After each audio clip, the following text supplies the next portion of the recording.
Dans une petite maison au bord de la rivière vivait Rafi, un chien fidèle au pelage brun et aux yeux qui semblaient comprendre chaque secret du monde. Son jeune maître, Yanis, écrivait une lettre importante à sa grand-mère malade.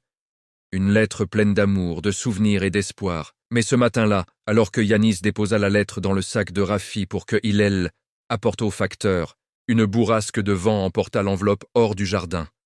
Rafi aboya, tenta de la rattraper, mais la lettre disparut entre les arbres.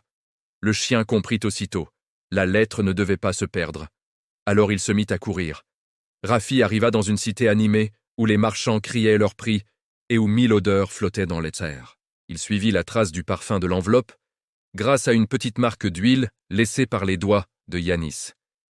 Il renifla, zigzaga entre les étals et trouva un enfant qui jouait avec un morceau de papier blanc.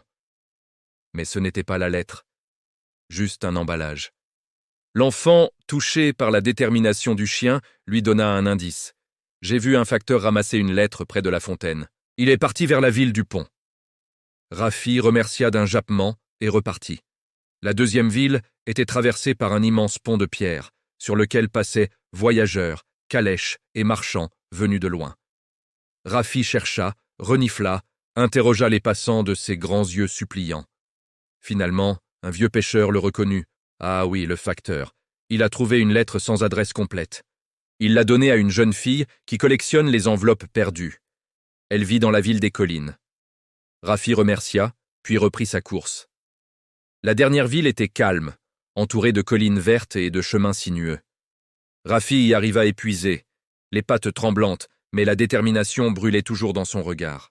Il monta la colline principale, guidé par l'odeur du papier et du parfum de Yanis. Il trouva une petite maison. Sur la terrasse, une jeune fille triait plusieurs lettres abîmées.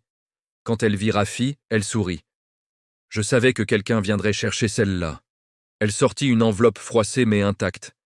La lettre de Yanis. Rafi la prit délicatement dans sa gueule, les yeux brillants. « Va, petit héros, quelqu'un t'attend. » Après avoir traversé les 3 villes en sens inverse, Rafi rentra chez lui au coucher du soleil. Yanis l'attendait, inquiet, les yeux rougis. Quand il vit son chien revenir avec l'enveloppe entre les dents, il éclata en larmes et le serra contre lui. Grâce à Rafi, la lettre put être envoyée à temps. Et quelques jours plus tard, la grand-mère répondit « J'ai reçu ta lettre, mon trésor. Elle m'a donné la force de sourire à nouveau. Embrasse ton brave Rafi pour moi. »